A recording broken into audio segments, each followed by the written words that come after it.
awaken, awaken, awaken. Well, we're going into some challenging information here and in the next section, so let me focus again. The idea that this is a lost cause that we're involved in here is no way is a lost cause. We take our power back, game over. So we can paint another picture. Please hold that thought, because it's very, very important we don't get pulled into fear by seeing what we're involved with.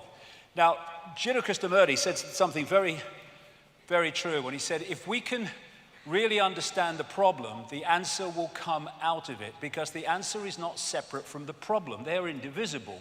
And you know, what I find in like some what they call New Age areas and stuff like that is, you mustn't talk about anything negative. Oh no. Well, correct me if I'm wrong, but I've never come across any knowledge that was negative. I've come across knowledge I'd rather not be true, but I've never come across knowledge that's actually negative. Ignorance is freaking negative, not knowledge, because you can do something with knowledge. And so the idea that, you know, we should be frightened of looking at things as they really are, I mean, it's just another version of looking the other way and hoping it will go away. It won't. So when people say, well, what's the solutions? Well, fundamental to any solution is to understand the nature of what we're dealing with. Because then we've got a much better chance of dealing with it. We know what we've got to deal with. And, you know, a lot in the conspiracy research arena, like I said earlier, brilliant. There's so many people involved in this now. But the vast majority of them will not go even close to where we're going to go in the next 2 hours or so, because of religious belief systems, or because, well, even if it's true and I say it, I'm going to lose my credibility. I think you lose your credibility if you don't go with what you believe to be true, and you edit that on the basis of what will people think of me if I say it. That's how we got into this freaking mess. And unless we understand how deep the rabbit hole goes and what we're dealing with, we're never gonna find an answer to it. And just stockpiling weapons and fighting the system is just playing into the system's hands for reasons that will become clear, indeed, possibly already have. So we are infinite awareness, capable of multiple realities and perceiving multiple realities. We've been caught in the bamboozle, which has led to this and this through the control of perception. So who or what is ultimately behind this? Or at least the depth of the rabbit hole we've got so far. Well, they ain't, for a start. Because they're just here today, gone tomorrow, people who are just puppets of a system that's here yesterday, today, tomorrow, and the next day. It's not him. I don't care if he's supposed to be the most powerful man in the world. He ain't. He's another bloody glove puppet. And anyone in that job, the same applies to. It's not him either. Here today, gone tomorrow, presidents and leaders who are replaced by other leaders. But the system, the direction goes on, because there's something behind that that's pushing that direction on. And nor even is it the corporations. They're still at the level of playing out the control. It's not actually at the point of creating it. It's not the origin. It's not people sitting around tables. They're still at the point of playing it out. You can go into the shadows and you can get closer to where it's coming from, but you're still at the play out level. You go even deeper into the rabbit hole, really deep into the web. And that's where you find people like the Rothschilds and such like. You don't see us, but we control your life. But there's levels beyond that, where it's coming from. But where is it? Okay, well, I'm going to cut to the frickin' chase, really. The truth doesn't change because you don't want to hear it. Now, obviously, I can't go into great detail with this. I mean, the perception deception is that bloody big. The whole day is about connecting dots to show the picture. And all I can say is for 25 years, I've been full-time on this, and the evidence has brought me to this conclusion. There's no one out there, you see. All that is, there's no one out there. And when you think that what we're seeing is only what is within a narrow band of visible light, and then you think what possibilities lie beyond that in the great infinite forever, the idea that we are alone is absolutely beyond ludicrous. And the fact that you can be seen as crazy for believing that shows how inverted the system is. This reality, this infinity, is teeming with different expressions of life. And some of it's interacting with us. This is Professor of Mathematics and Astronomy at Queen's Mary University, London, Bernard Carr. He said, our consciousness interacts with another dimension, actually many other dimensions. Our physical senses only show us a three-dimensional universe. What exists in the higher dimensions are entities we cannot touch with our physical senses. Exactly. So the idea that we just operate in isolation of everything else is, for me, crazy. So like I say, I'll cut to the chase. This reality that we're experiencing has been hijacked by a force that some ancient people called archons, but there's different names right across the ancient world for the same force, the same entities. This is when the penny drops, when all these different names for the gods all over the world turn out to be different names for the same force, because they're described in the same way. And all over the world you see this. In the Far East, Central America, and other places, they're known as the serpent gods. The Zulus call them the Chitahuri, the children of the serpent. They're the Anunnaki in Sumer, Babylon, now Iraq. They're our snake brothers to the Hopi people of North America. They're the star people, many, many examples of that. They are the demons of Christianity. To the Gnostics, they are archons. And to the Islamic and pre-Islamic world, they're called the jinn. And in their prime form, they are energetic in nature, but they can take form, as I will talk about. So, like I say, they're described so much in the same way, because they're different names for the same thing. So, the Gnostic people, not the Christian Gnostics, the pre-Christian Gnostics, that ran the great library at Alexandria, and they also manifested as the Cathars in southern France. They say that the archons are made from luminous fire. The jinn, according to Islamic and pre-Islamic belief, are made from smokeless fire. And you see this correlation of description wherever you go. Now, this, for me, was one of the great finds ever in terms of understanding the nature of what is happening.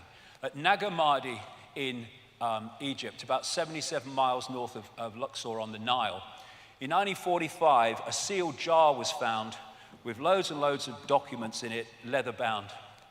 And they told the beliefs and the perceptions of this people called the Gnostics.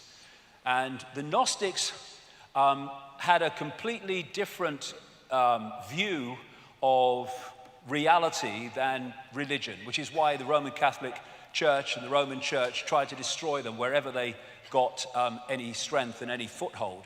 They ran the great library at Alexandria, which had something like 500,000 scrolls detailing the beliefs of the ancient world and the history of the ancient world, destroyed by the Roman Church.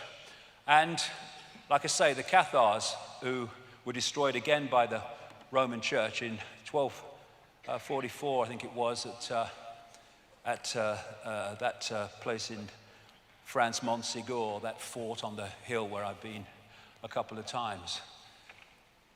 The religious establishment wanted these people destroyed because they were dangerous, because they had the truths they didn't want the people to know about. And this is what these scrolls and this find at Nag Hammadi said.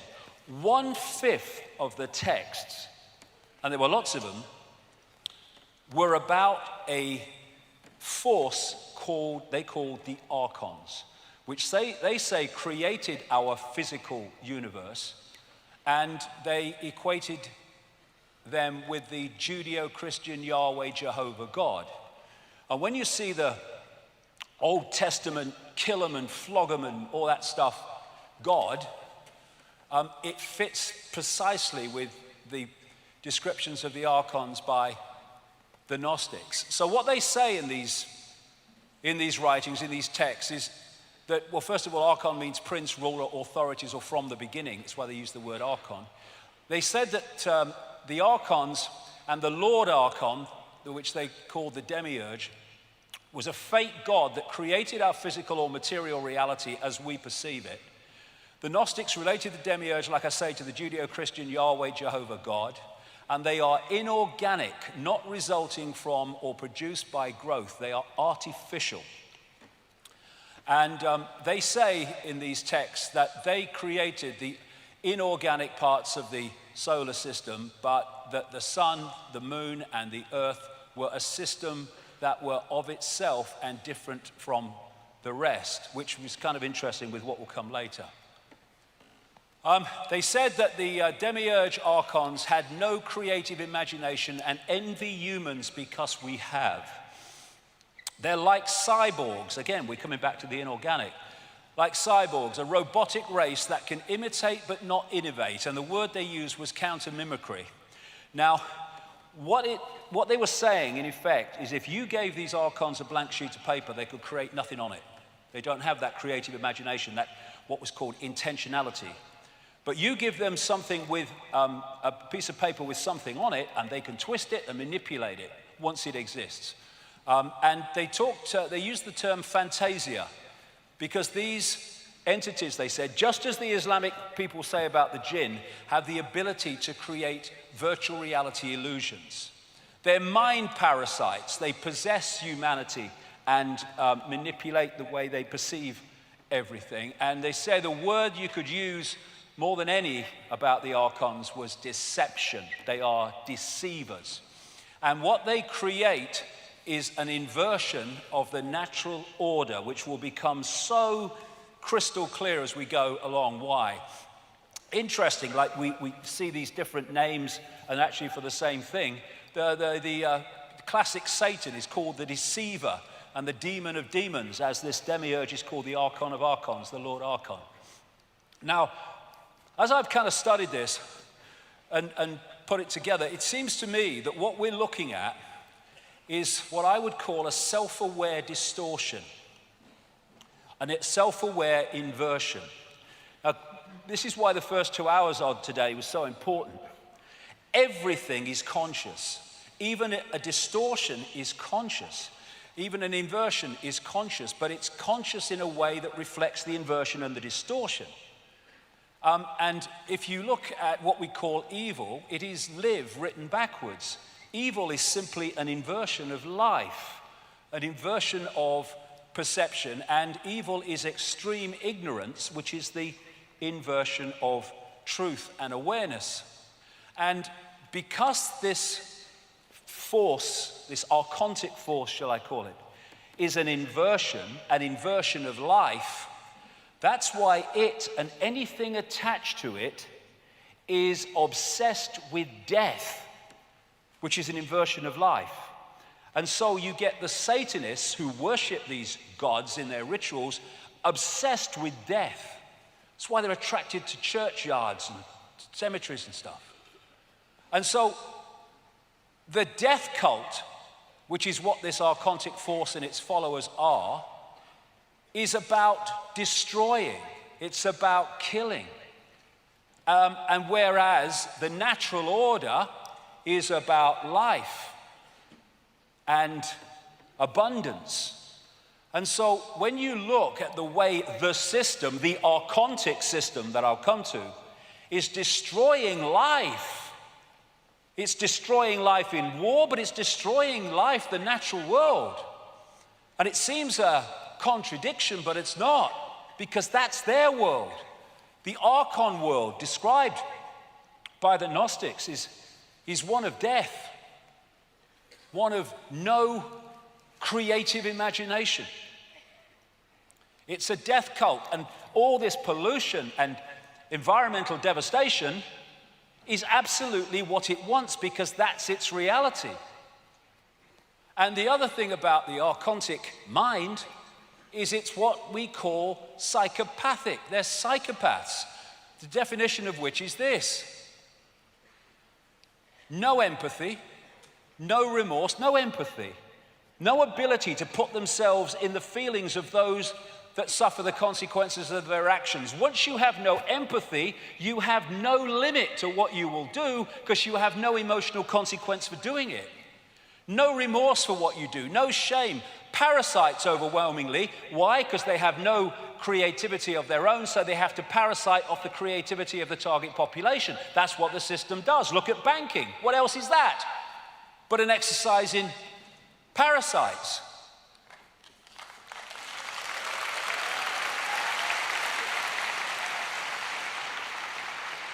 And these people, which manifest as many world leaders and all the rest of it I'll come to, are pathological liars. What is a pathological liar? An inversion of truth, inversion. And they'll do whatever it takes to get their end goal. Other thing, the Gnostics used in these texts the word hal, meaning simulation. They talked about the fact that these archons could create what we would call virtual realities through controlling perception. They said about the archons, they make something appear to happen that does not happen. They can induce a virtual reality experience in the translation. And what do the Islam and pre-Islamic worlds say about the jinn? They can manipulate humans by creating illusions. This will become big time relevant the longer we go into this 2 hours. So we're back to this, that what our reality does or is, it's possibilities and probabilities folded into existence by perception. So this whole archontic system is about programming our perception, programming a distortion of our perception, an inversion of our perception, which is why we live in a madhouse, because it's an inversion of the natural order. So the idea is to disconnect the human mind, the human droplet, from the ocean, and lock us into this tiny set of frequencies, which then we perceive as all that there is to see, and gotcha. Now, before this, what I call hack, and you'll see why I say hack shortly, there was another world described by the ancients, and very much along the lines of the Avatar movie and the Na'vi, the blue people, and how they interacted with the natural world, how they communicated with animals, how they communicated with each other beyond speech. And what the Gnostic texts say is that the archons made a bad copy, as they describe it, of our original reality. The original reality was that kind of avatar world. And when you say that without the first 2 hours, it would sound ludicrous and ridiculous, and that's impossible. But we're not dealing with the physical. We're dealing with information. That world is an information construct which we decode into a lovely world. This is an information construct which we decode into the world that we have today. And the idea, this might need a battery, mate. The idea is was to create this illusory reality and replace the old reality, and then this needs a battery, I think, because it's going on me. Anyway, and then tuning humans into that bad copy. Now, when you think about it, we're tuned into an information field of certain frequencies. We decode that into a reality. If we are then moved, our dial is moved, so we're decoding something else, we just decode another completely different reality. And that's what is meant by this bad copy. So this is an image that sums it up. I'm walking outside in the sun. You don't have to be in the sun. You just have to decode the fact you're in the frickin' sun. And it's the same with this bad copy. You just decode a reality and you think it's real because it's the only one that you can perceive. So you can decode a reality of the avatar kind, and then you are fed a different information source, tuned into it, ways that I'll come to, and then you decode a different reality, what I call the archontic reality. And this, I would strongly suggest, is the fake reality that we have been decoding through what we call known human history, modern human history, and further, that we think is just a natural world. It ain't. If you can create a virtual reality simulation, then you can create an alternative to it as well, which is what the bad copy is. And you're tuned to it through something called entrainment. Entrainment is the process by which, if you have 3 violins and they're all plucked to the same note, therefore they are the dominant frequency, put another violin in there, either plucked to another note or not plucked to any note, and it will start vibrating in sympathy with them, because they're the dominant frequency. And if you can create a dominant frequency, then you can start to entrain the human decoding system into that frequency, and suddenly you're decoding a completely different reality. And once that happens, they gotcha. If you don't realize that's what's happened, because to you, well, this is how it is, mate. This is the world, isn't it? Well, what world is it? That's my question.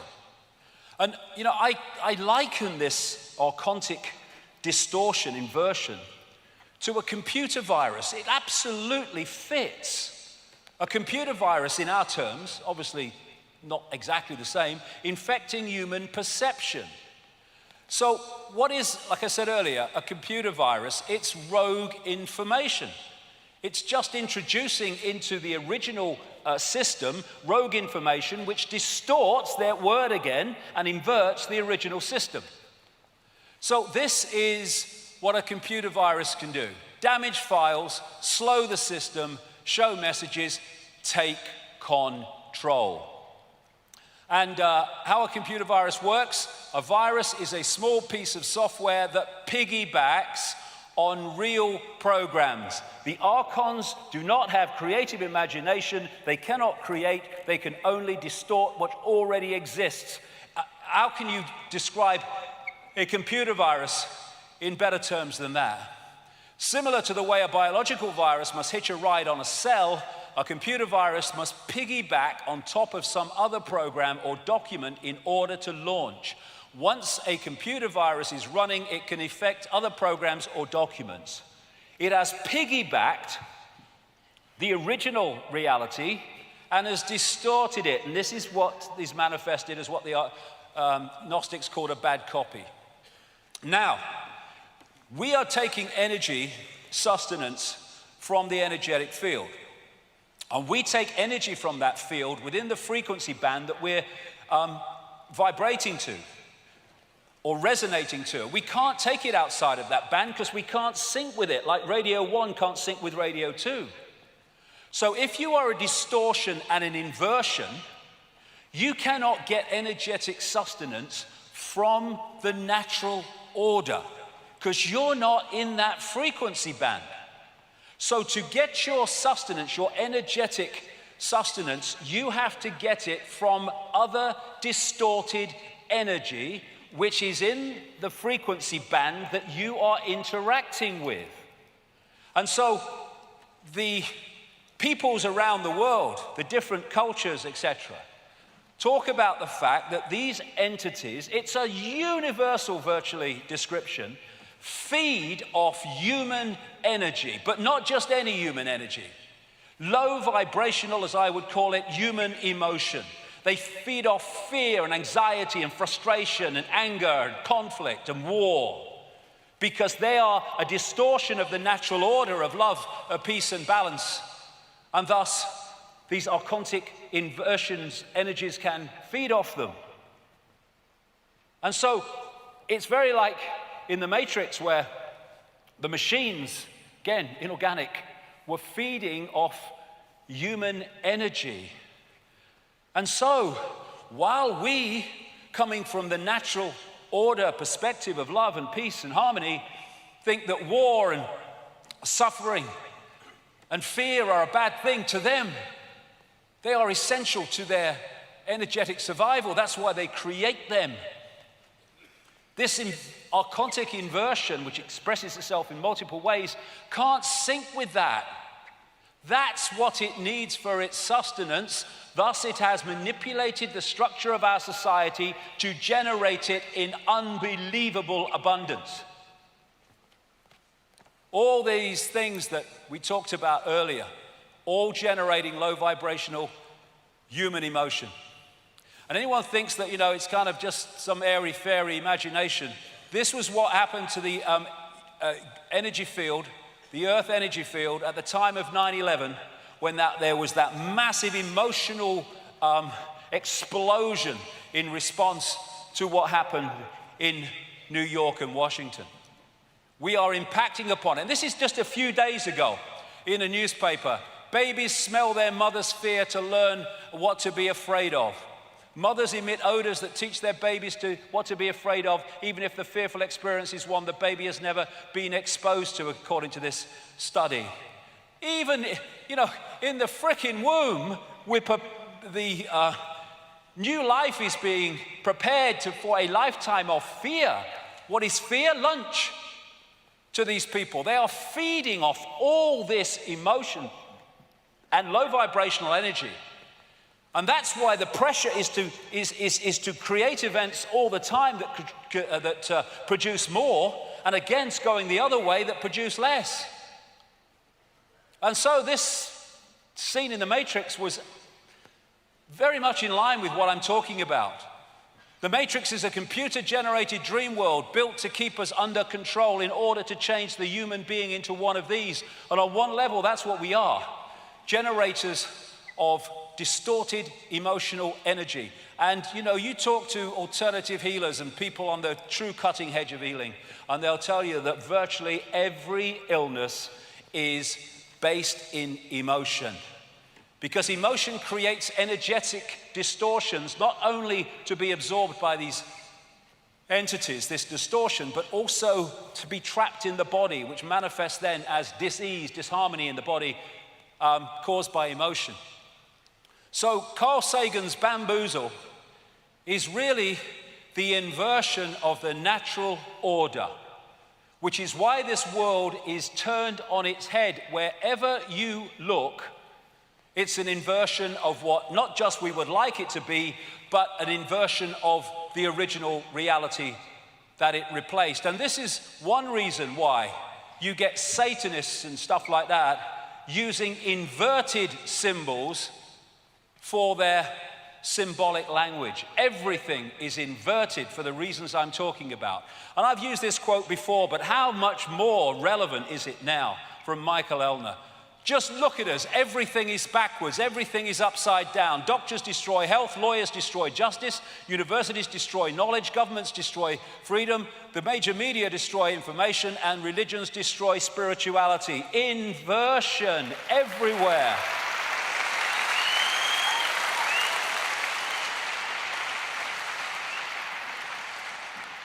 And these expressions of this archontic force are genetic liars, because lying is an inversion of truth. And this archontic energetic inversion, distortion, is not in this reality in form, although it can be, as I'll come to, but it exists in a reality very close to this one. And the idea is to distort our reality more and more, so it starts to blend and combine and come together with theirs. They are seeking to turn this reality into an extension of their reality through distortion and inversion. Now, this is Eben Alexander. He said that when he had his massive near-death experience, the first place he went to was very unpleasant. And to me, what he described was very much like this archontic realm that I'm talking about. He said he heard the sound of rhythmic pounding that was distant yet strong, a little like a heartbeat, but darker and more mechanical that keeps coming up. Cyborg. Like the sound of metal against metal, as if a giant subterranean blacksmith is pounding an anvil somewhere off in the far distance. Pounding so hard that the sound vibrates through the earth or the mud or wherever it is that you are. Reptilian, worm-like creatures crowded past him, he said, and sometimes rubbing against him with their smooth and spiky skins. Faces bubbled up out of the darkness and became ugly and threatening. The pounding intensified and became like the work beat for some army of troll-like underground workers. He became aware of a smell, a little like feces, a little like blood, a little like vomit, a biological smell, in other words, but of biological death, not biological life. And whatever, that fits absolutely the descriptions of these entities and this inversion. And they're seeking to bring their reality into ours by sinking their frequency. The Golden Age society, the way it's described, and again in the way the Avatar movie portrayed that society, was a heart society. This was the point from which they interacted with the world, the heart, which allowed them to experience reality outside the bounds of time and space. When you come from the heart, you don't do hatred. The heart doesn't hate. The heart doesn't seek to destroy. And so this inversion was about taking the point of interaction with the world from the point of love, heart, into the emotions. And how do we see now our society and how people interact with it from the level of emotional response and emotional reaction instead of here? And when that moves to that we interact with the world here, the world dramatically changes. And so, like I said earlier, with this heart coherence with the central nervous system and the brain, once we get into this, we start to disconnect from the heart, disconnect from beyond time and space, and start to have this as the governor of our perception. And if you take it in a computer game terms, the idea is to pull us into the lowest level where this archontic force works from. Now, these Gnostic writings have been estimated to have been buried in that sealed jar between about 350 and 400 AD, which corresponds with the destruction of the Great Library of Alexandria run by Gnostic thinkers. But it's suggested that they were possibly written about 100 AD. In those documents, all that time ago, best part of 2,000 years, they say that the archons can take form, and the main forms they take are reptilian entities and those known today as greys. The archons describe the greys as like an unborn baby or fetus with grey skin and dark, unmoving eyes. That was nearly 2,000 years ago, and it's the same description as what we call grey entities today in the modern world. And of course, I've been saying for a long time now that behind the human networks of control is a reptilian form. But I did say a long time ago, I didn't think it ended there. I thought it went into the realms of something else, and this something else is this archontic inversion, I would suggest. So when I was talking about the reptiles, of course, I got lots of ridicule. Hey, he's mad. And my response to that has always been the same as well. This has been my feeling about what they say.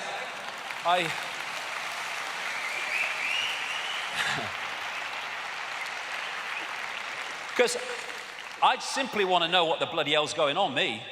Just want to know what's going on. Whatever it is, I want to know. And if people don't like it, well, they do the other thing, that's just as good. But is it madness, or is it seeing beyond the program? Like I say, condemnation without investigation is the height of ignorance. But they say it's rubbish, but they don't investigate it.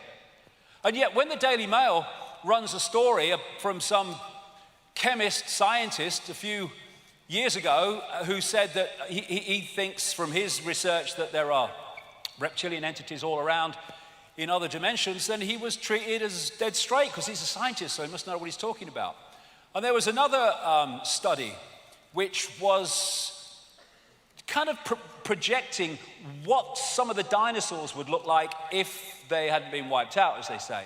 And they came up with the fact that by now they would be humanoid reptilian entities like that, which is interesting because when you look at the descriptions around the world, this is a Zulu description, this is a painting made by a Spanish artist who said he interacted or experience these reptilian entities, they are described in remarkably similar ways. And this is something called the Charney Project. And it's one of those kind of things that happen so often when I'm researching. I'll come to conclusions and I'll write it, and then something will come along and it will say, look at this. And long after I'd been writing about these reptilian entities, I read this article. I was in Nexus magazine, and it was by a whistleblower about a project called the Charney Project, Computer Interface Communication with Other Realms.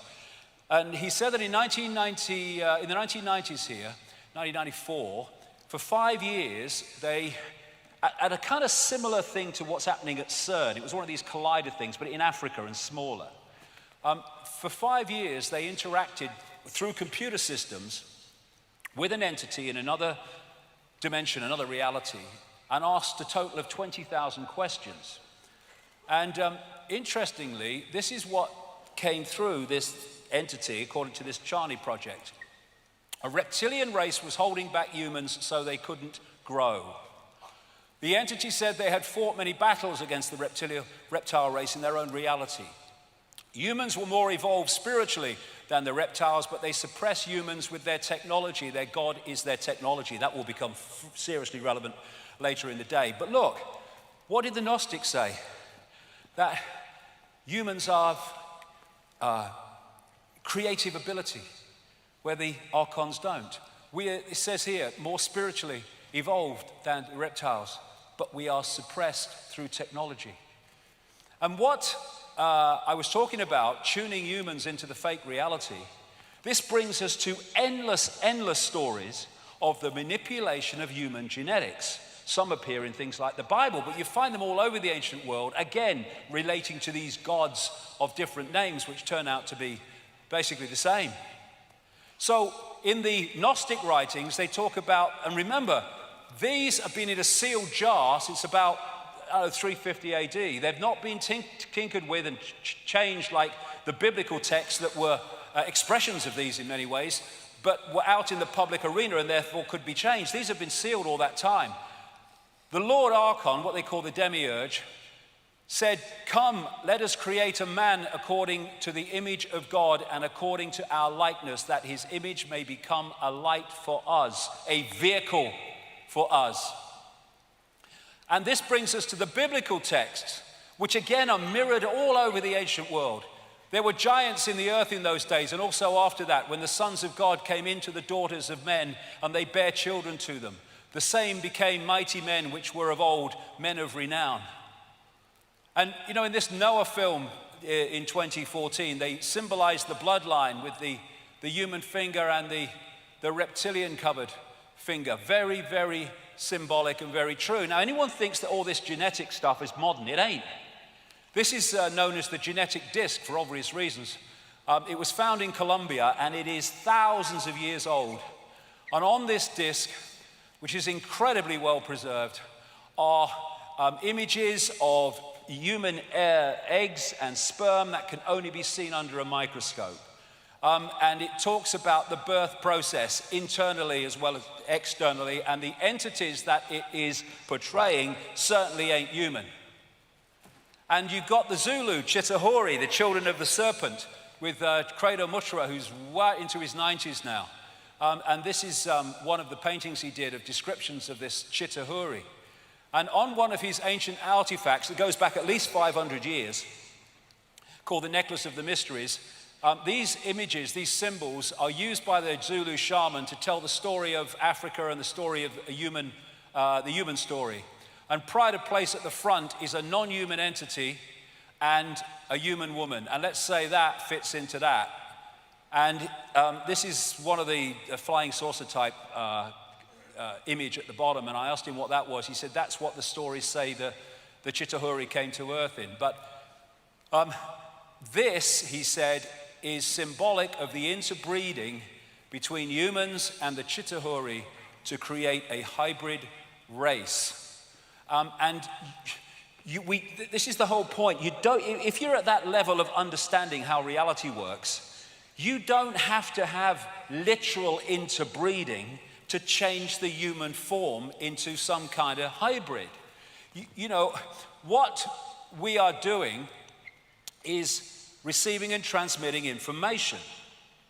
And if you change the information that the receiver-transmitter decoding system is receiving, and that information relates to the human form, you can mutate the human form simply through getting people to decode that information. You see, the reason that radiation causes mutations is because it distorts the natural order of the body energetically, and then that transmits itself as a mutation of the form.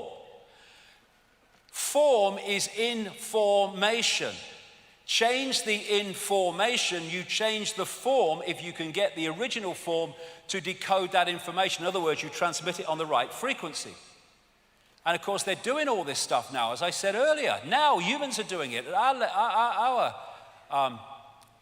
point of understanding. And so once you were locked in, once humans were locked into this fake reality, they were into this round and round the garden world of limitation and suppression and control that we've been in ever since.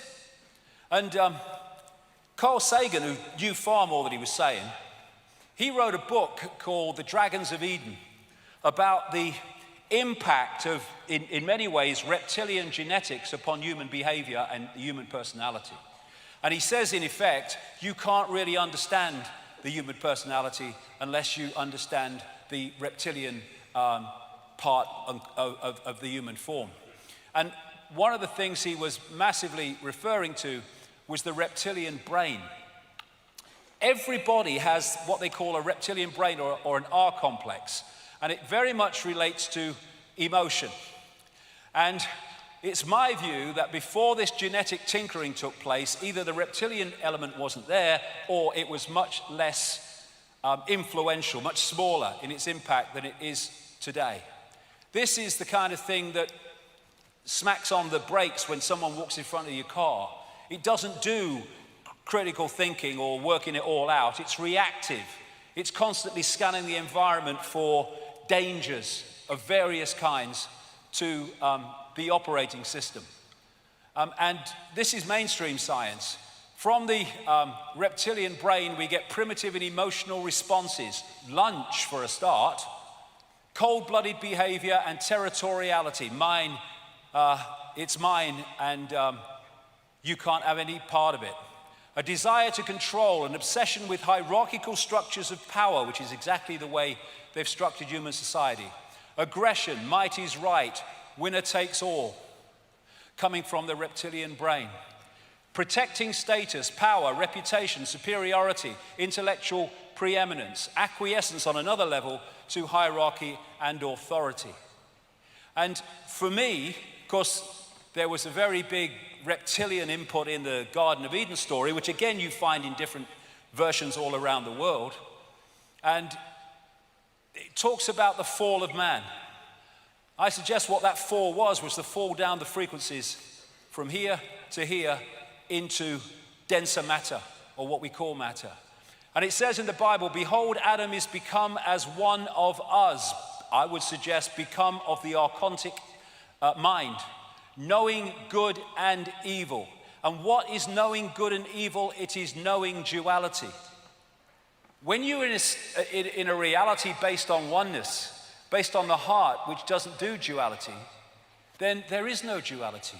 Everything just is. But when you start to pull that unity, that oneness, into different elements of itself, then you can get polarity, you can get duality, and from duality comes conflict, and from conflict comes the energy that they seek, from love to fear, into duality. And so, as we've gone through this period of known human history, this computer virus, if you like, this distortion, has distorted the waveform energetic level of this reality, and we are decoding it through into holographic distortions, like wars and conflicts and people dying of hunger in a world of plenty, where it's all about me instead of all about what is right. And we're locked into this frequency band, thinking it is all that there is. Now, of course, throughout human known human history, this theme of possession has been going. Some entities possessing someone and taking over their mental and emotional faculties, their sense of reality. And what that is that on one level, like I said in the first 2 hours, we are an energetic field. You can photograph one level of it, the auric field. And from that auric field is projected the holographic, so-called physical world, physical self. What these entities do on an energetic level is lock into that waveform level of the human form. And once they make a connection with it, a frequency connection with it, they can start influencing the perceptions of that person. Now, the more that they impose their information field into the possessed information field, the more the information change is starting to affect the hologram and what the hologram looks like. And when you therefore get these possessed people that actually start to form, that's because so much of the information from the possessing entity has entered the possessed entity that it has started to change the nature of the holographic form. And so you get the exorcist type shift with some devilish face taking over from the human one. But that's an extreme version. But if they can lock into any level, they can start to influence your perception. And interesting, this is a Native American concept of inside of us are two wolves. One they say is evil, it's anger, sorrow, greed, arrogance, self-pity, guilt, resentment, all these things. And on the other one, what they call is good, joy, love, hope, serenity, humility, kindness, benevolence, empathy, generosity, truth, compassion, all that stuff. And they say, which wolf wins? And they talk about human nature. Well, it's human nature, mate. But is it? Is that human nature? Or is that the distortion seeking to impose itself on human nature? And imposing itself so much that that concedes itself to that and collectively creates a world that reflects that.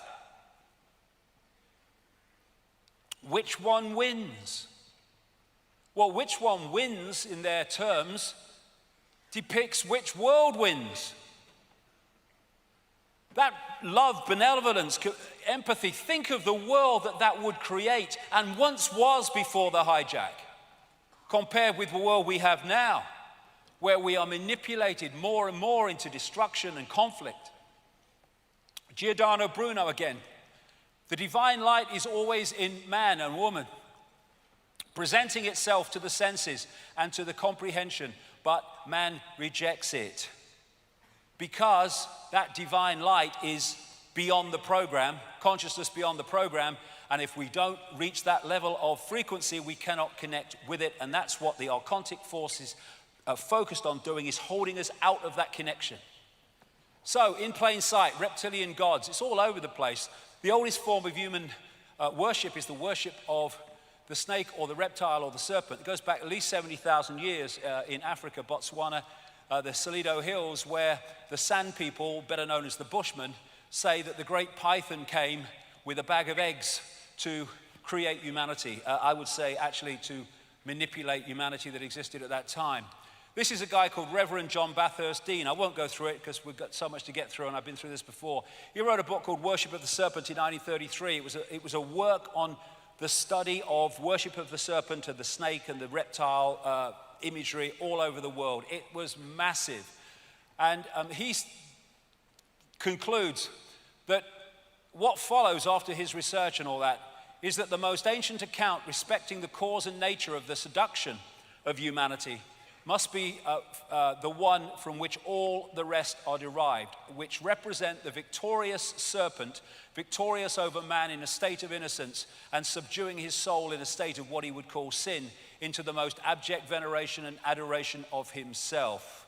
And he's talking there about the whole concept, wherever he looked, of the fall of man was always related to some serpent figure, not just in Christianity, all over the world. Now, you can find serpent figures. This is a serpent, female and baby. This was one of the finds in the area now known as Iraq, Sumer, Babylon, etc. And it was the Ubaid people, which preceded Sumer a long, long time ago, BC. And you can see in the way they portrayed the pharaohs in Egypt, the cobra, as Credo Mutwa pointed out to me, is a massive symbol of this, what I would call now archontic race, this reptilian race that can take a reptilian form. There's the cobra head on the pharaoh. There's the belly of the cobra. There's the cobra coming out of what? The third eye. The Druids used to worship a serpent god called Hu. And this is the Nagas, a reptilian race in Asia that they said could take either human or reptilian form. Or there's the Mayan people. They worship the serpent god Kukulkan. And the folklore describes, of course, dragons and serpents. Then you've got the fairy stories of the prince turning into a frog, the frog turning into a prince. And what they call these reptilian bloodlines, which I'm going to come to, are the royal bloodlines because they are the bloodlines of the gods. And of course, in the East, the dragon is a massive central point in their imagery. You find around the world this theme of part serpent, part human, all over the place, the duality of them. And this is another common thing that you find, the serpent eating a human or eating a human baby, all over the place, all over the world. And you see it on Alfa Romeo even. And note the crown. Note how often the crown is used, because these are considered royal bloodlines, these particular serpent archontic human bloodlines, which I'm going to come to. And when you look at the Hollywood and televisual portrayals around the world of non-human entities in reptilian form, they are incredibly the same or very, very similar to what people have described who've interacted with these entities. They worshipped the fish gods, as they called them in the ancient world, with the scales. And the fish god priests used to wear a hat like that because it was a fish head. And all the way through, this same theme has come into the Roman church, into the Christian church. And there you see the mitre, the fish head, the same as the worship of the fish gods in the ancient world. And there you see it in this country as well. So what you're looking at is secret societies. They worship a certain force, a certain god. You get religion. They're worshipping a certain god. They think they're different gods, but actually it's the same gods. And then you get Satanism, and at the level of Satanism, they are more knowingly worshipping the archontic satanic gods. But in the end, all these different forms, although the vast majority of them have no idea that's the case, are ultimately worshipping this force with tremendous implications that I'll come to. So, I mentioned these bloodlines. This archontic force does not operate in this dimension in the sense that this is not its frequency. So if it wants to pull it to be its frequency, but it can't be its frequency at the moment. So it needs a vehicle within visible light to work on its behalf while it works from the hidden. And so certain bloodlines were created specifically to be that vehicle. Human, archontic, human, reptilian hybrids. And you see the symbols of them with the number of times you see reptilian imagery in the coats of arms of the aristocracy and stuff. Of course, the City of London, the financial district, which is massively involved in the global conspiracy, also has tremendous reptilian imagery. Now, these bloodlines are like the in-betweeners, if you like. You've got the visible light frequency band, and you've got the entities outside of the band. These are the representatives within this frequency which can interact with this frequency and do the bidding of this hidden force. And like I say, it's like the scientist who can't work inside a tank with something that's dangerous, so he puts the gloves on and works from outside the tank and works in it through the gloves. If you take the scientist to be this archontic force, the tank to be our reality, and the gloves to be these bloodlines, that is the dynamic that we're looking at between this hidden force and the one we see. So what has been created is a hierarchy coming out of the hidden down into the seen to create and direct a society that generates maximum low vibrational energy and systematically imposes the virus upon our society more and more and more. And these bloodlines have a particular DNA. And what is DNA? It's an information field. And they, when they create hybrids and anything like that, they see it as a software program. They don't see it the way we see it. And so the reason that these bloodlines interbreed so incessantly, I mean, we see it with royals, but all these Eastern establishment families of the United States into banking and corporations, they interbreed just the same. It's to hold this information field, which has a certain series of personality traits which the archontic force wants in these hybrids because it makes them work on their behalf without any compassion or empathy or question in terms of the impact and suffering that they make people have. So this information field, this DNA, this hybrid, has the natural order traits that I talked in that wolf's image. It has them deleted. They have the ability to empathize deleted, the ability for remorse deleted, the ability to feel any emotional impact for what they do to others deleted. And what they are describing are psychopaths. These people are psychopaths in our reality on behalf of psychopaths operating outside our reality because they are an expression of this. No empathy, no remorse, no shame. How on earth can you bomb the living shit out of Gaza and have no emotional impact?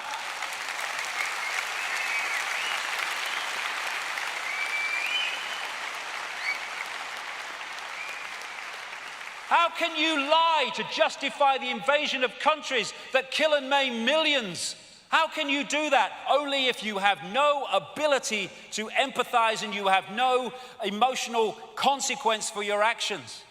So, you think politicians are on the world? No, it's something very different, which the major politicians are an expression of. Some know, many don't. And the reason that these hybrids are so, I'll call them the elite for want of a word, are so important is because there is a hybrid genetics. It means, because when you go back, genetics is just an information field, a frequency field. The frequency of the hybrid is closer to the frequency of the archontic entities than the general run of the human population. So the ability to possess, control, and dictate their behavior is far more powerful with the hybrids than it is with the general population that have a different genetics. And this is a Swiss clairvoyant called Anton Steiger, who was telling the story of his life in an article. He wasn't talking about any of this stuff. He was just saying experiences he's had. And this was one of them. He can see beyond what we call the physical into the energetic levels. When I see people in business or politics who are particularly trapped by the material world, for example, I notice that they no longer have any light bodies at all. In many of these people, the point of light at the heart chakra, here we go, which is otherwise always present, is no longer visible to me. What do we call psychopaths? Heartless people. Instead, I see something like a layer of shiny tar around them, in which a monstrous being in the shape of a lizard can be distinguished. When such people speak on television, for example, I see a crocodile shape manifesting itself around the person like a concave mirror. I don't see the light of their throat and forehead chakra. And I've talked to people all over the world that can see beyond the physical, who don't describe exactly the same, but it's very, very similar in terms of this possession. There you go, there's one of them, look. It's just a trick of the light, don't worry.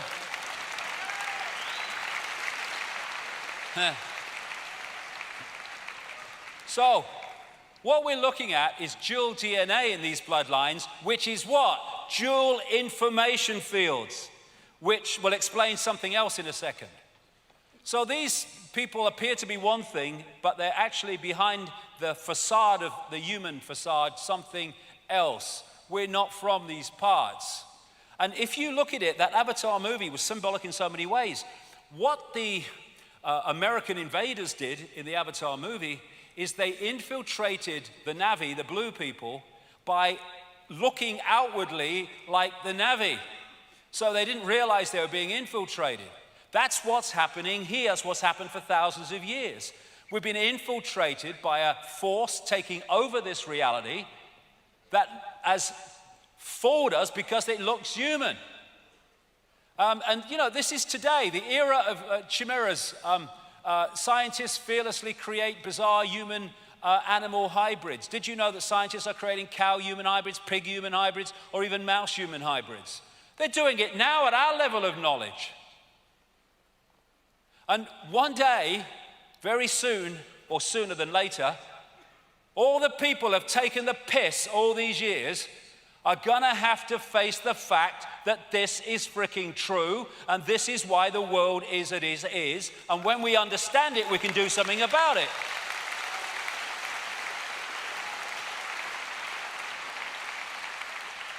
So shape-shifting, another thing, you know, I'm supposed to be kind of off with the fairies. It's so simple once you understand reality. Shape-shifting is possible, shifting from one form to another because the body is not solid. And I talked just a few minutes ago about dual information fields because of the dual DNA. And what we have is the DNA, which is one information field, the DNA, which is the human information field. And what happens is, as one information field becomes dominant, it changes the holographic projection of the dual field. So, most of the time, virtually all the time, when we see them, they are projecting the human part of their dual DNA, which projects into the holographic world as a human-looking hologram. When there's a shift, they could do it at rituals, and they can also do it when they go through really extreme levels of fury and emotion, emotional anger. When the reptilian or the archontic part of the dual DNA information field becomes dominant, then the hologram reflects the information in that part of the dual DNA. And to the observer, and that's all that's happening, someone has shifted from one shape to another. All that's happened, there's been an energetic shift, and the observer has first decoded the human, and then decoded the shifted information field, and to the observer, that person has shifted from one shape to another. It's just the way two different information fields are being decoded by the observer. People send me things all the time, and they sent me this one a long time ago because it looks like reptilian eyes. I'm not saying it is, but it's just a symbolic example of how people have described to me, because the eyes go more than anything. They say the eyes are the windows on the soul, and that's absolutely true. And interestingly, a friend of mine has an associate who went through a study to, well, I don't kind of agree with it, but I don't know him, but to develop iris scanning technology. And it involved him scanning, he said, 2,300 eyes or pairs of eyes. And he said to my friend, the most amazing thing about the research, as he looked at the eyes at very, blown up level, that around 4% of those he looked at appeared to be of reptilian type and appearance. That's about 4 or 5% is the figure that keeps coming back to me over the years. And interestingly, I saw a figure the other day, they reckon about anything between 4 and 6% of the population are born psychopaths. Whether that's connected, well, have a think, I don't know. Now, so what we're looking at is behind the painted smile something very, very different. And you look here at one of the great traits of the reptilian brain. And of course, if you have more reptilian genetics, you're going to express the traits of the reptilian genetics information field more powerfully than the general population. And one of them is an obsession with ritualistic behavior and hierarchical structures of power. This is why things like royalty and the state are bloody obsessed with ritual. It all has to be at a certain time, in a certain place. It goes round and round, ritual, ritual, ritual. That's a classic trait of the reptilian brain. It's why people like Satanists are obsessed with ritual. The secret societies, of course, are obsessed with ritual. Religions are obsessed with ritual.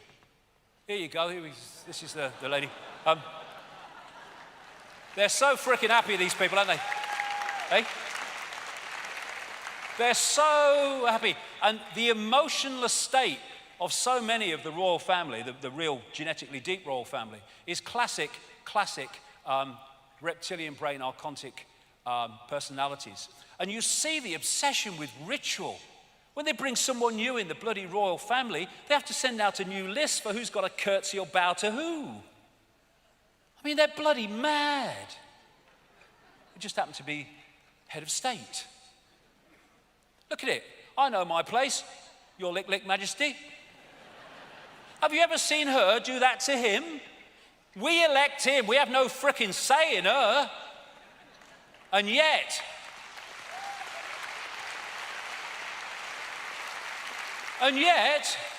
all these professions that are supposed to be serving the people and anyone who wants to become a citizen, they don't have to pledge allegiance, an oath of allegiance to the people or the countries, to her, to the frickin' monarch.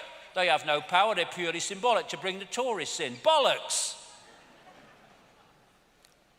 Yeah, they're not even bloody British, the German royal family. Oh, look, Philip, is that the Luftwaffe? I mean, what the fuck?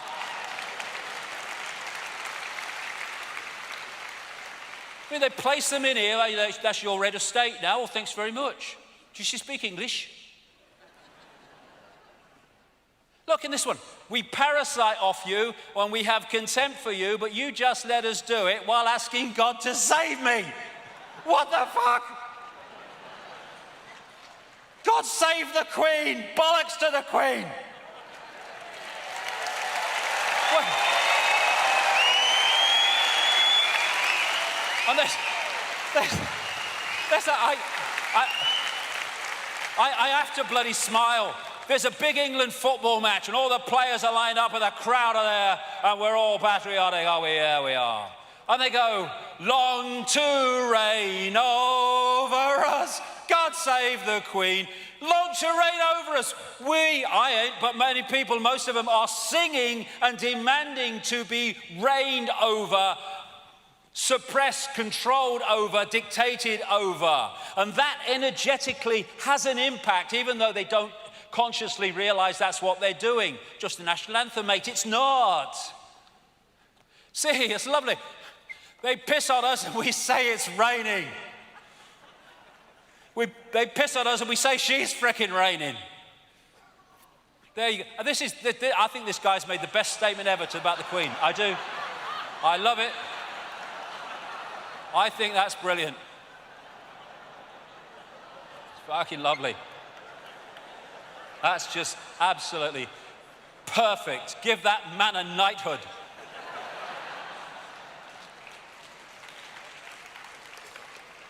So, in plain sight, this elite, it's not just arrived in the last few years. There's been a journey.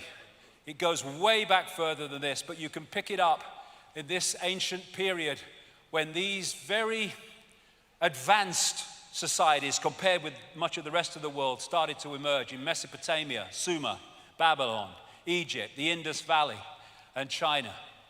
And these bloodlines came out of these ancient societies. The Chinese emperors used to claim the right to be emperor because of their genetic descendants from the serpent gods. And this is a major place they came out of, Sumer and Egypt, which became Babylon, which is now Iraq. The fact they're bombing the shit out of this place over and over and over and over again is because it has massive energetic, I can't go into it now because it's too long even for the time I've got, but it's got massive energetic significance globally. And they're creating massive energetic mayhem there for much deeper reasons than just on the surface.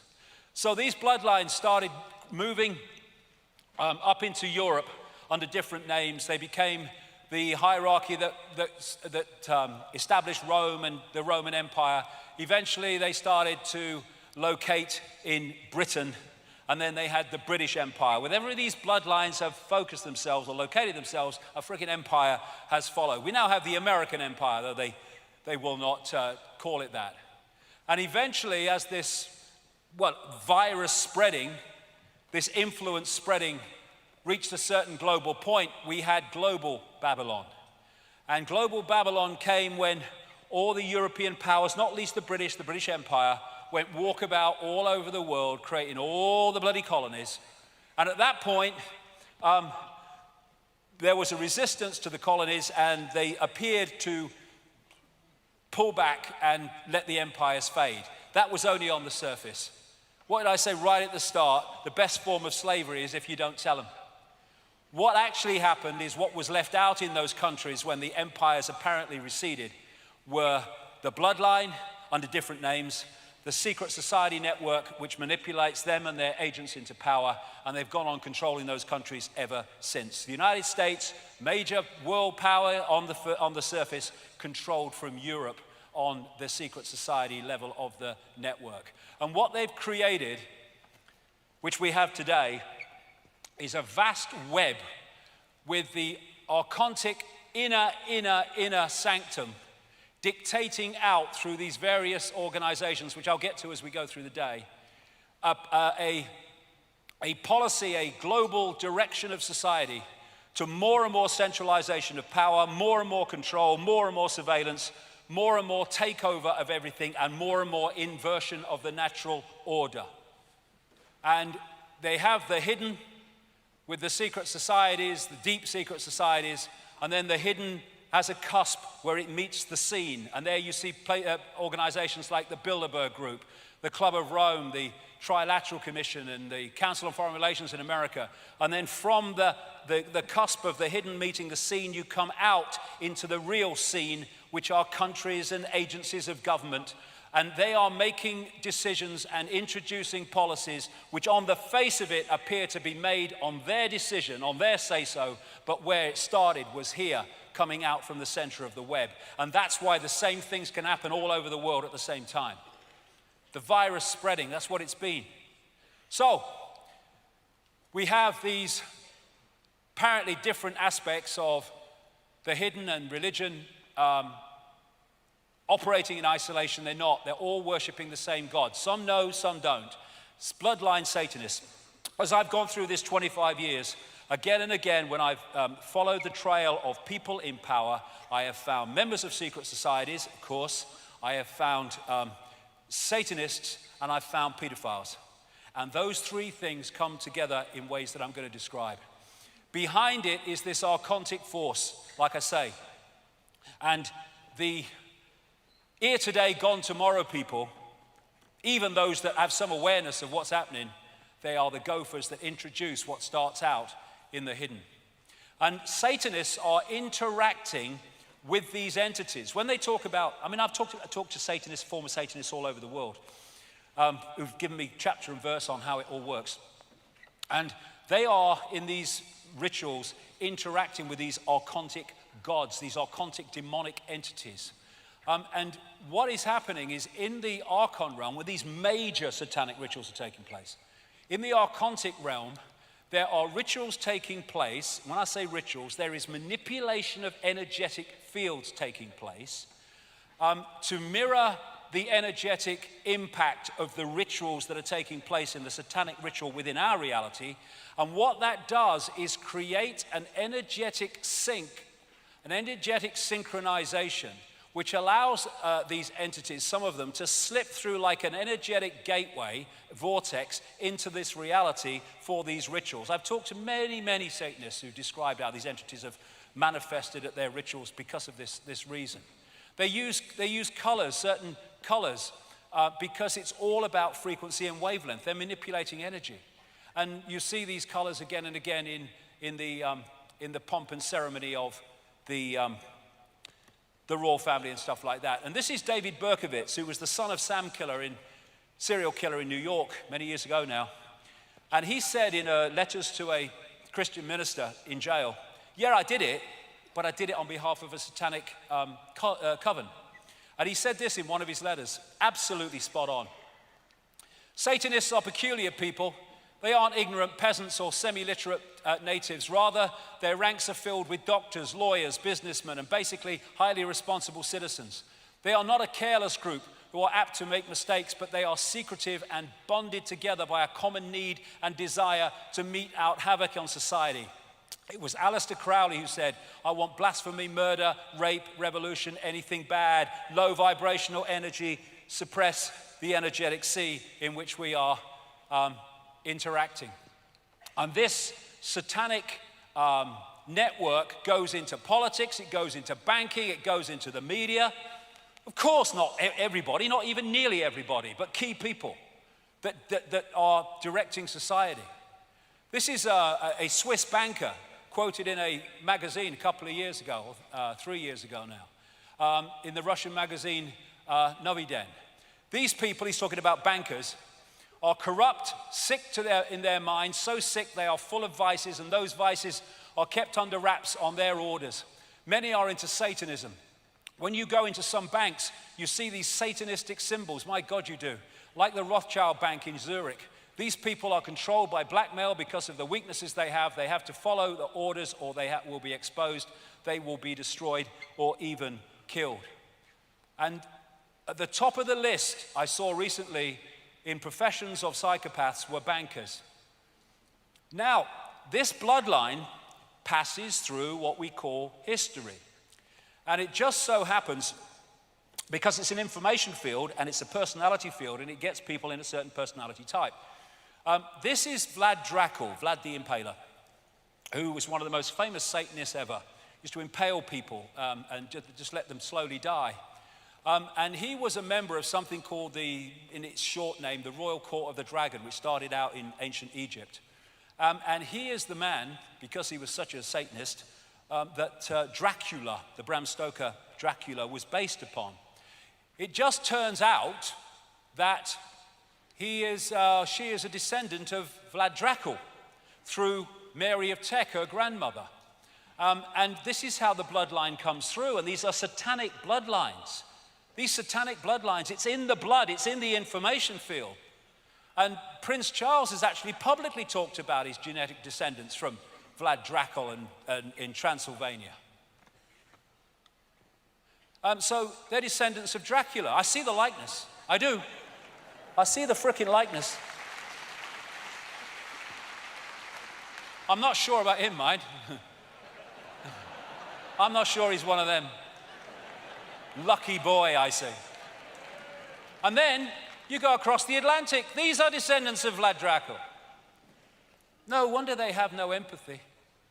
They go doing their satanic rituals at places like Bohemian Grove in Northern California, worshipping a 40-foot stone owl, the implications and symbolic nature of which will be coming along. All these people, this is Moloch, one of the ancient gods that they used to, in the Bible it talks about sacrificing children through fire to Moloch. That's Moloch. And what we're seeing, talk about entrainment, where you can be pulled into a frequency and that frequency starts to influence you. All over the place now you're seeing satanic imagery. In Grammys go satanic, the satanic stage shows, videos and all that stuff. Here's the Thriller. It was all about kind of Satanism with the serpent eyes with Michael Jackson. They making vampires sexy through things like Twilight. Then we have Halloween, we're just coming up to. Satanism Light. It's pulling people in. The real Halloween sees phenomenal numbers of children and others, but children sacrificed all over the world. It's one of the great satanic ritual days. And now they've got kids turning it into a form of Christmas, which is another form of their ritual, which I'll come to later. And the real trick or treat was when the Druids knocked on people's doors and demanded a sacrifice of a girl, and then, sacrificed her, killed her, and burnt her on the bone fire, where bonfire comes from. And now we're having kids do it. trick-or-treating. It's pulling kids into this frequency. And here we have in America, a satanic temple to distribute materials to school children in Florida.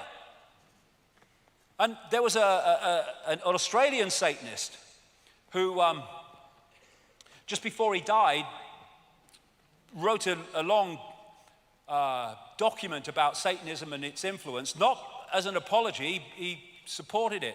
And one of the things he said was that they do rituals on particular points on the Earth's energy field, particularly powerful vortexes, and they do their really dark, horrific rituals because they are seeking to lower the vibrational frequency of the energy field, the energy sea in which we interrelate.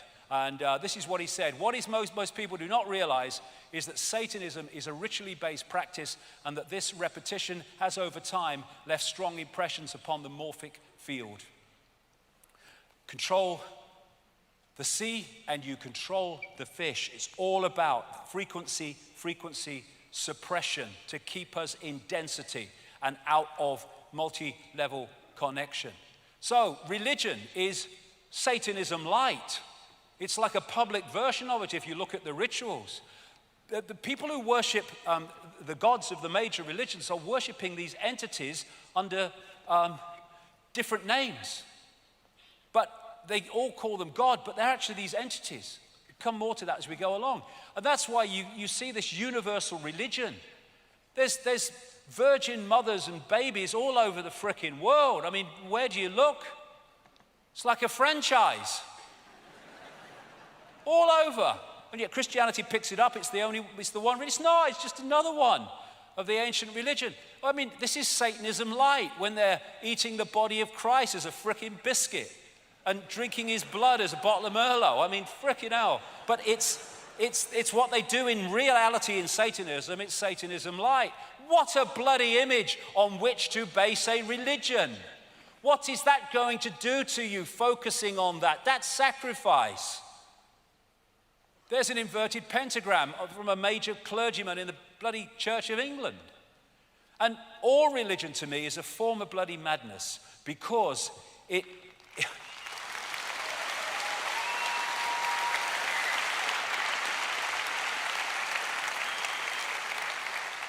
it's so squeezing the perception of possibility that you only need what it says between these two covers to understand the frigging world, even though you don't even understand the frigging book. And so, boom, all that's gone. You can't think that, you won't be one of us. Bloody good. And then you got people kind of going through this every year because Jesus did. And because some mate of bloody Mohammed was cut up hundreds of years ago, they do it on the day it's supposed to have happened every year. It's freaking insanity. Religion summed up. Eskimo. If I didn't know about God and sin, would I go to hell? Priest. No, not if you didn't know. Well, why did you tell me? I mean, that's it, innit? Did I say the world was mad? I might have mentioned it. Religion, you couldn't make it up. Oh, sorry, they did. They did. They did. Yes, look, he's going away to condemn gay marriage, look, you know what I mean?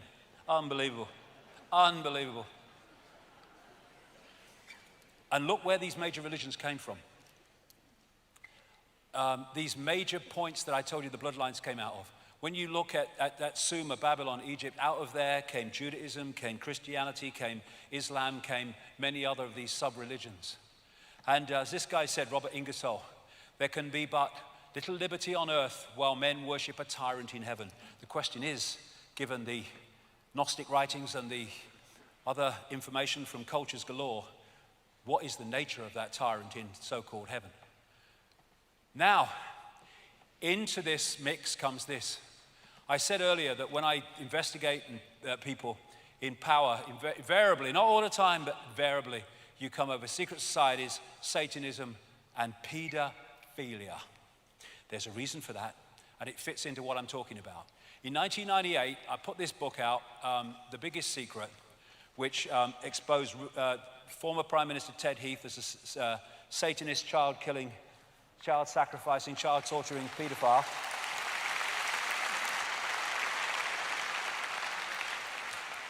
and Lord McAlpine too. Nobody said anything. A journalist read the passage to Ted Heath days after it was published. Nothing happened. Why? Because it was true. And when Lord McAlpine was suing all and sundry for not naming him, hundreds of thousands of pounds for BBC, didn't name him. Hundreds of thousands of pounds, ITV, didn't name him. Goes for the speaker's wife. Goes for some comedian on the friggin' Twitter. In my book, I said what he was, and on my website, again, while he's suing all and sundry for not naming him. And now it's blowing fricking open, and they are desperately trying to put the lid on.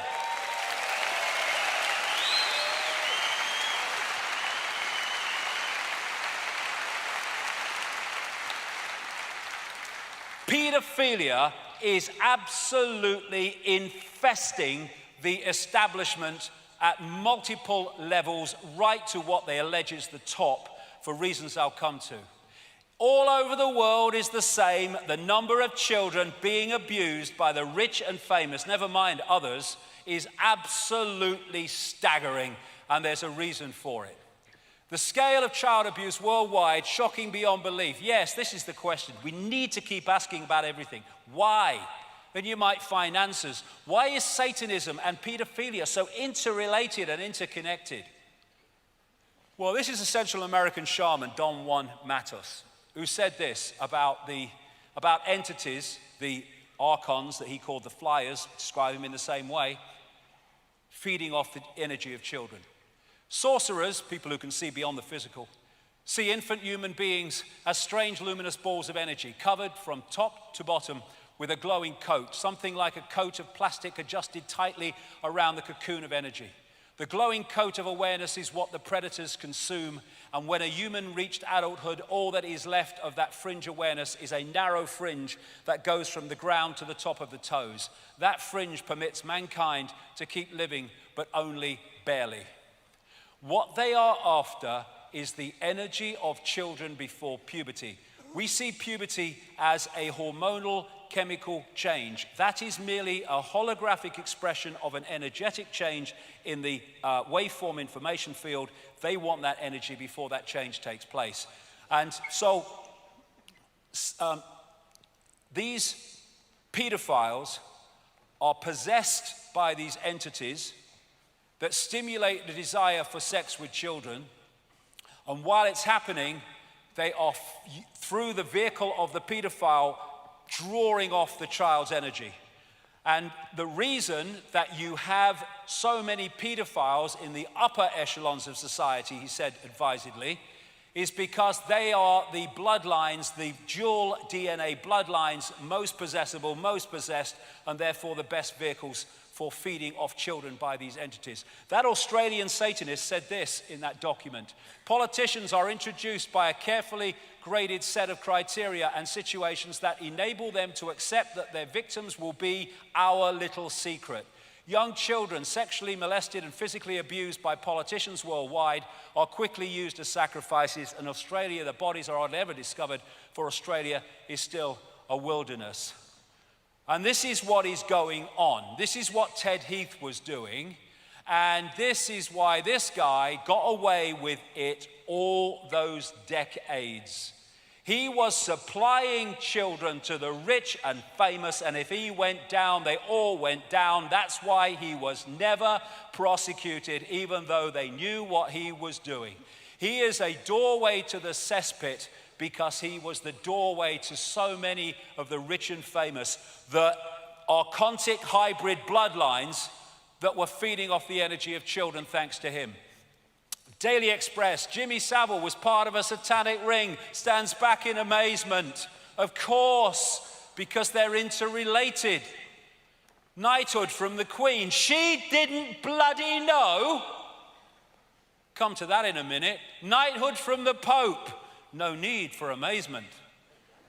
Roman Catholic Church, and I tell you what, the reason he became the first Pope in 600 years to resign in office will be shown eventually to be related to this subject, among others. So, we've got all these kind of pedophiles, famous pedophiles. Thomas Hamilton, the guy who killed all those kids in Dunblane, he was a pedophile and supplier of children to the rich and famous in Scotland.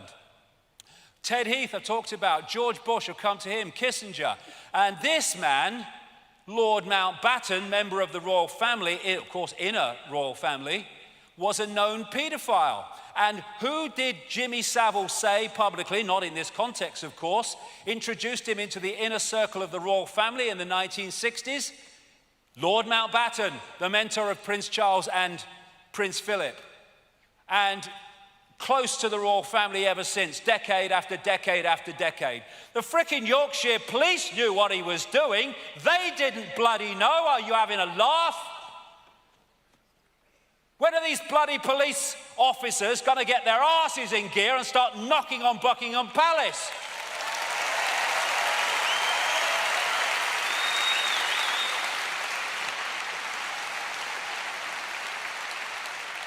Why was record-breaking paedophile and child procurer Savile an inner circle royal buddy for decades?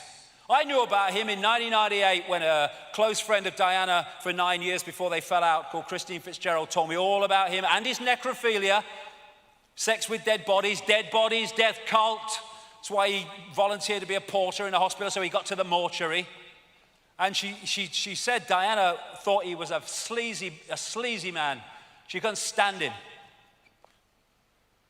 But he said, when asked, why are you on the inner circle of the royal family? I get things done and I work deep cover. Bloody hell he did.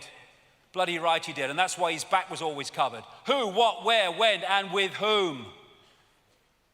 The reason they're desperately trying to put the lid on this is very simple. When the truth comes out about all this, the political and royal establishment will collapse. That's why they're trying to do it.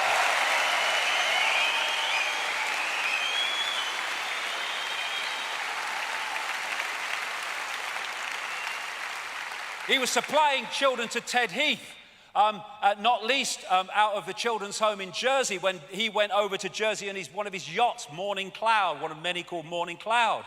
This has come out through other people now. And even the bloody Daily Mail accepted at one point, when all this was breaking, that Margaret Thatcher knew that there was a paedophile ring, or at least paedophiles in her inner circle, and she did nothing. Who was a close friend of Margaret Thatcher? Jimmy frickin' Savile. This was a close aide, Peter Morrison, from when she became Conservative leader in 75 right through to when she left as Prime Minister in 1990. Known paedophile. Even Edwina Currie, the former Thatcher minister, said so in her diaries. And so have others come out within the Conservative Party. He, Lord McAlpine, was her Svengali inner circle advisor all the way through the same period that he was our other close aide. And her Home Secretary, Leon Britton, the man who lost the dossier from Geoffrey Dickens, the MP, the late MP, that was exposing the political paedophilia and naming names. In America, this guy, I've named this guy for bloody hell, how long now? Way back into the 90s. Child killer, child abuser, child torturer. Said it on American radio endless times, in books endless times. And yet he's still at large. And, you know, MI5, excuse that with Special Branch, I can't take these bleeding seriously. MI5 Special Branch, right? You can't cough close to the royal family without they've done a massive check on you. And they didn't know about Savile. The NSA, the CIA, they don't know about Bush and all the rest of them. What did the CIA do in response to Bush being a child killer? They named their headquarters after him. Here you go, this is the Political Paedophile Investigation Squad. This is the Political Paedophile Protection Unit.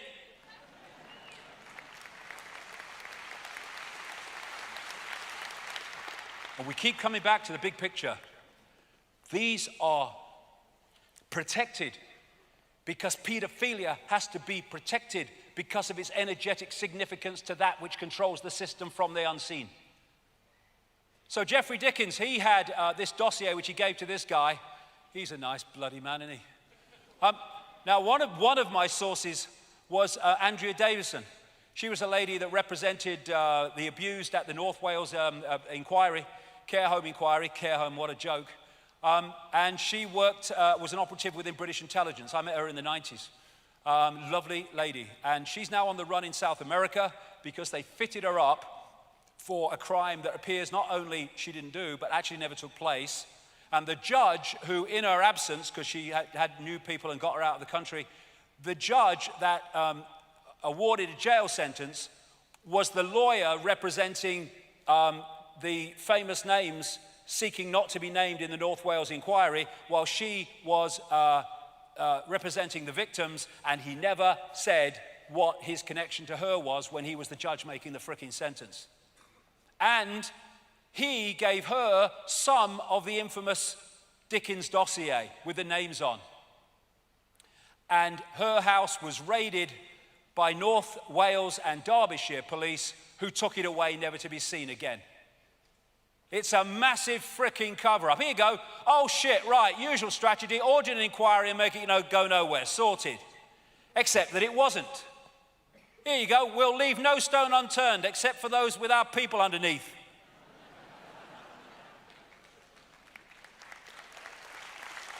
So, anyone want blatant evidence that it's a cover-up? To investigate what happened to the dossier and political paedophilia and Downing Street paedophile rings, they appoint to head the inquiry the sister of Lord Havers, known paedophile, who was the Attorney General who helped to cover up the frickin' paedophilia in politics at the same time that he was Home Secretary. 60 million people, and that's all they can bloody come up with. And then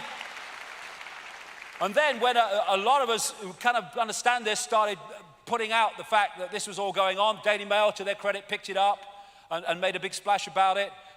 She had to step down.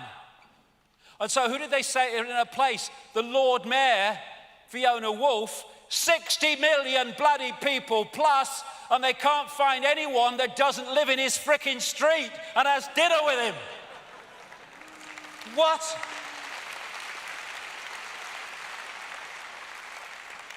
How much evidence do people need? How much evidence do the media need that this is the most blatant cover-up, because the establishment would fall and the monarchy would be fricking history if this came out?